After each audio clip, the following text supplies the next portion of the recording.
Actually, it was just here recently because when I worked here before, I didn't realize how much it could actually help. And after I came back to work, I actually sold a level 4 necklace and a wand to a 10-year-old boy with ADHD.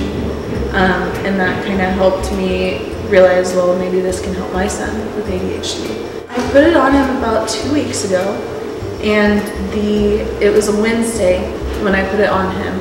And then Thursday afternoon, about 2 o'clock, his teacher called me and got a call from his teacher telling me that he was doing a lot better focusing in school.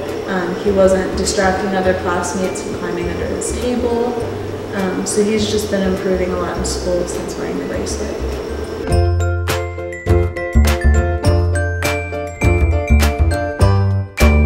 It helped me straighten my seat way better. I leave it on all the time. What do you know about it? Getting the tuned element bracelets away. Do you know what it does for people? Helps them with whatever's going on. My classmates, they always say, "Where'd you get it from?" And I answer them. I say tuned element where my mom works. I already told them it helps me with my ADHD.